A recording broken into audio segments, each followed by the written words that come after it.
L'hypertension artérielle est le facteur numéro 1 de risque de décès dans le monde, touchant près de 78 millions d'Américains, soit un adulte sur 3.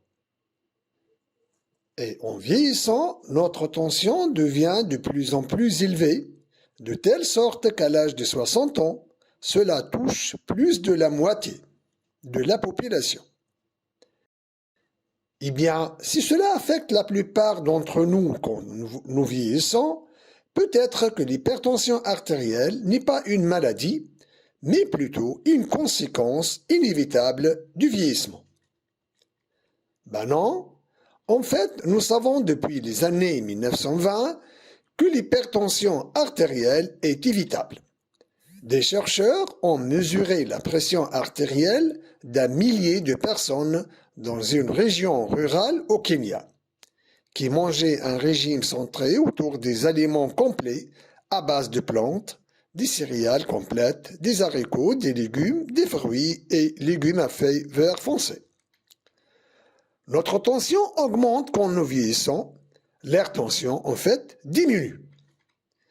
Sur plus de 2 ans dans un hôpital du Kenya rural, 1800 patients ont été admis. Combien de cas d'hypertension artérielle ont-ils trouvé? 0. Waouh! Pas un seul cas d'athérosclérose. Notre tueur numéro 1 n'a pas été trouvé.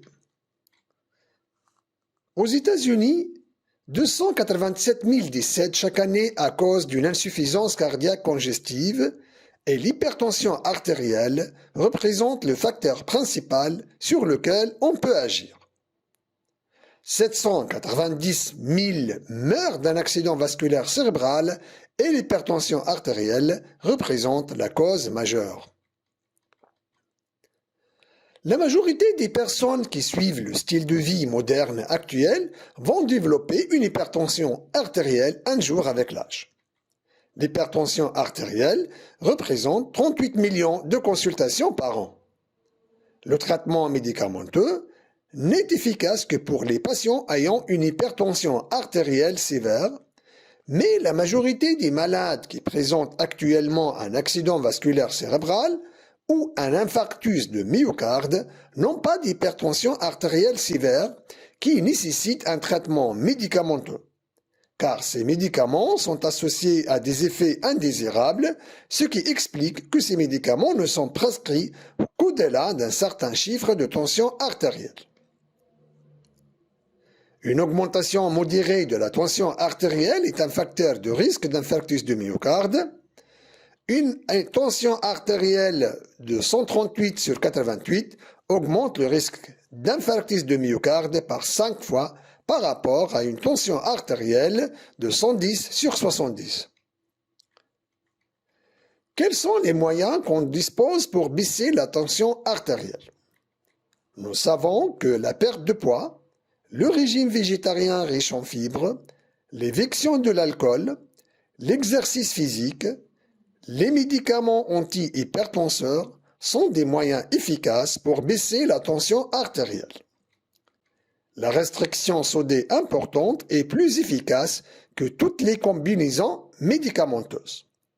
John McDougall, à The Santa Lina Hospital, a démontré qu'un régime végétalien, une restriction sodée et l'exercice physique permettent de diminuer la pression artérielle de 17 points.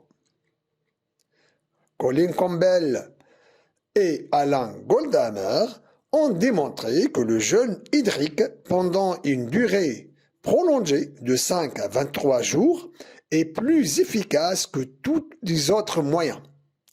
Il permet de diminuer la pression artérielle systolique de 37 points. Ici, on regarde les patients qui ont une hypertension artérielle sévère entre 180 et 240 mm de mercure. La chute moyenne de la pression artérielle était de 60 mm de mercure, avec la possibilité d'arrêter tous les médicaments anti-hypertenseurs. Donc, tous les patients qui commençaient l'étude sous anti-hypertenseurs ont fini l'étude sans médicaments. Donc, le jeûne hydrique est le moyen le plus efficace pour traiter l'hypertension artérielle sévère. Le résultat obtenu n'a jamais été rapporté par n'importe quel moyen dans la littérature scientifique.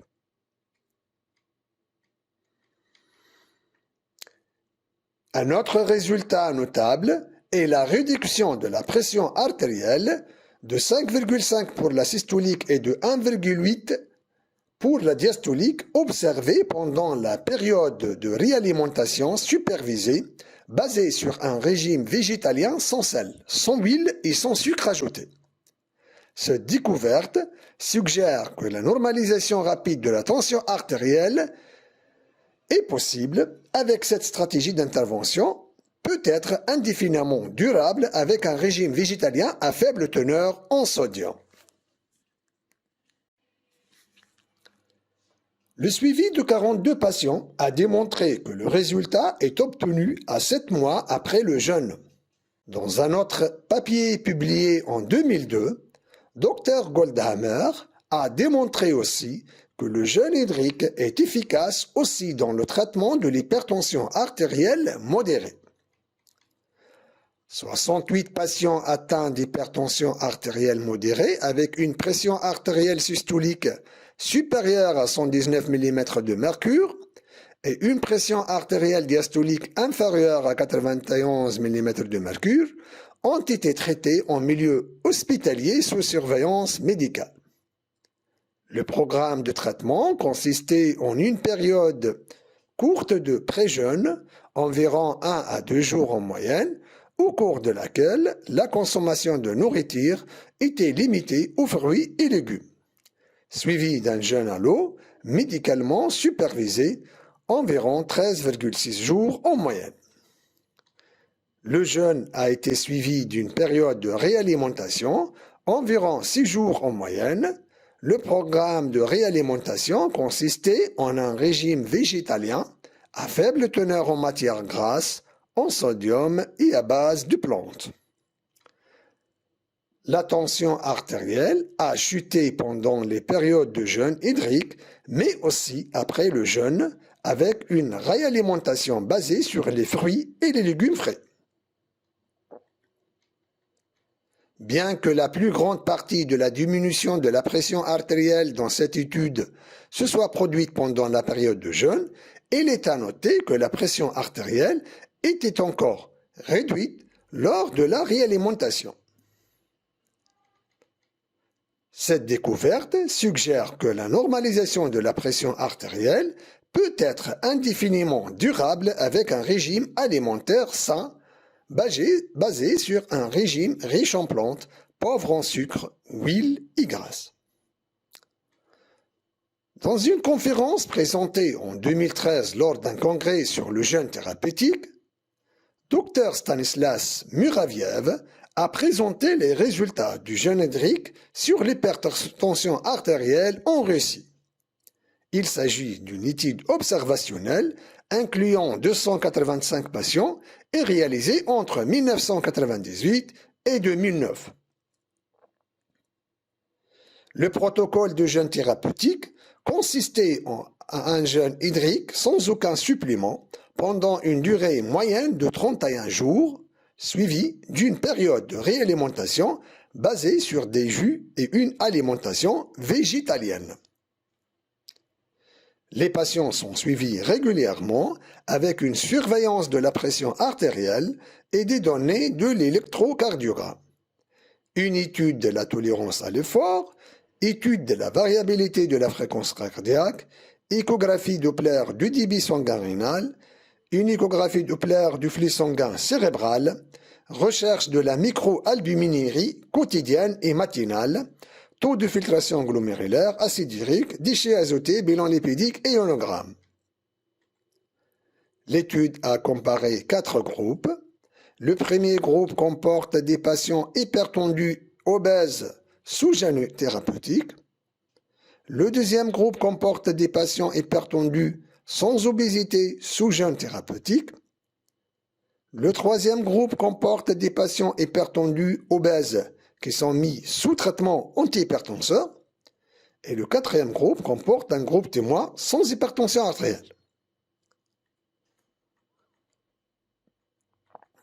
Le jeûne thérapeutique a permis d'atteindre le niveau cible de pression artérielle dans 86,7% des cas des patients ayant une hypertension artérielle. La chute moyenne de la pression artérielle systolique était de 44 mm de mercure et celle de la pression artérielle diastolique était de 17 mm de mercure. Ce résultat était soutenu après 6 mois de la période de jeûne. De même, il y a une amélioration du bilan lipidique à 1 mois et à 6 mois après l'arrêt de jeûne. Mais aussi de la microalbuminurie, une amélioration de la filtration glomérulaire après 6 mois de l'arrêt de jeûne. Il y a aussi une diminution de la résistance vasculaire périphérique. L'échographie cardiaque a montré une amélioration de la dysfonction diastolique du ventricule gauche. La tolérance à l'exercice physique s'est améliorée aussi chez le groupe des jeûneurs. Une amélioration de l'irrigation sanguine de l'artère rénale.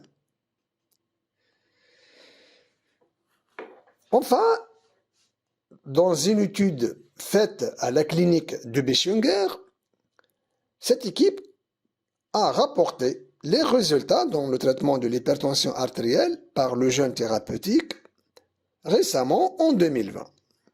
Ils ont inclus 1610 sujets, 920 patients, 900 sujets ayant une tension normale, 313 ayant une hypertension artérielle sans traitement et 377 ayant une hypertension artérielle sous traitement anti-hypertenseur. Le programme de jeûne autorisait un apport calorique quotidien ne dépassant pas de 150 kcal. Dans le groupe des patients avec tension artérielle normale, il y a eu une diminution modérée de la tension artérielle sans dépasser la limite inférieure de la normale. Chez les patients qui ont une tension artérielle de base basse, il y a eu une légère augmentation. Dans le groupe des patients hypertendus qui ne prennent pas de médicaments antihypertenseurs, la baisse de la tension artérielle était plus importante chez ceux ayant une hypertension artérielle plus sévère. La baisse est d'autant plus importante que la durée soit plus prolongée.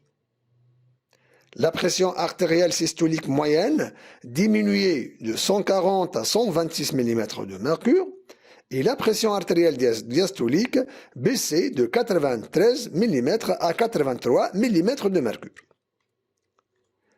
Cette baisse de la tension artérielle persiste après la réintroduction d'une alimentation végétalienne. Dans le groupe des patients hypertendus sous antihypertenseurs, les médicaments ont été arrêtés chez 26,3% d'entre eux. Une réduction du nombre ou des doses des médicaments chez 43,5% des patients, 19,4% sont restés sous le même dosage. Les mécanismes par lesquels le jeûne thérapeutique diminue la pression artérielle sont similaires à celles des médicaments antihypertenseurs.